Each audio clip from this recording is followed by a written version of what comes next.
वालेकुम जी जनाब, आज हम शादी पर आए हुए हैं। ये देखो मक्कुआ ने हमारे भतीजे की शादी है और उसमें मंगनी है, मंगनी का फंक्शन। ये सब मंगनी पर आए हुए हैं। ये देखो वाह बे वाह, दूल्हा किधर गया? ये सामने दूल्हा बैठा है जी। परला केड़ा है, उसका भाई है मानी शानी पहलवान। ये शानी पहलवान है, ये मानी पहलवान है।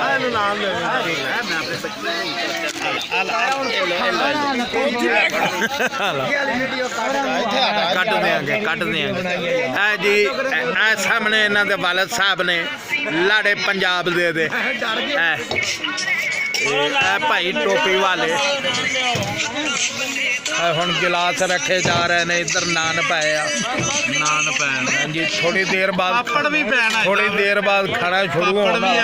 और गिलास कितने लै गए? पापड़ भी आ गए। पापड़ भी आ गए हैं जी। हाँ जी, हाँ जी।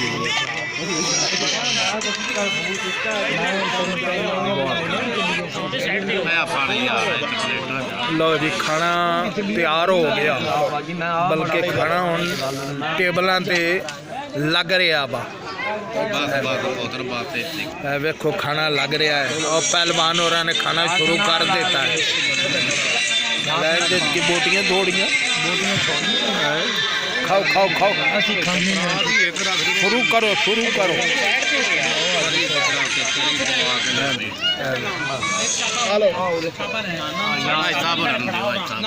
खाओ जी खाओ। देखो जी, ए मेरी प्लेट आ, इहदे लैग नाल दो बोटियां चोरा।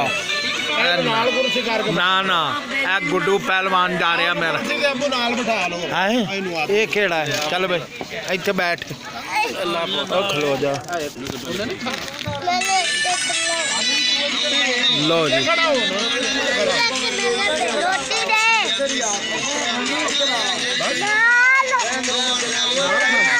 ओ भाई मूवी वाला मूवी बना रहा है जी। पानी आ गया, पानी।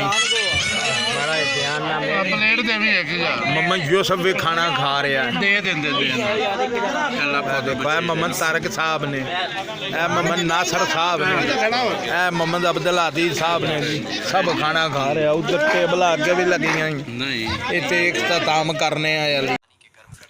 हाँ जी, मेरा बब्बर शेर, मेरा अब्दुर्रहमान मुन्ना, मेरा पुत्र जमूरी पुत्र मुन्ना जी। मुन्ने अच्छा, मैनू तुसीं ये दसो सर्दी किद्दां दी इंजॉय हो रही है ना? सर्दी बहुत है ना, बाहर नहीं निकलना तुसीं, ठीक है ना? आराम करना, ठीक है?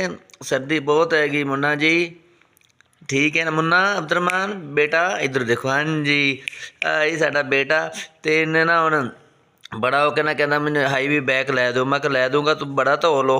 साडा अब्दुर्रहमान मुन्ना बड़ा हाँ लै दूंगा मोटरसाइकिल लै दूंगा यार, लै दूंगा।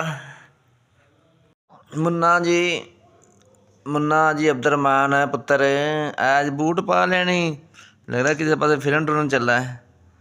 बूट पा ले सो मुन्ना जी। अब्दुर्रहमान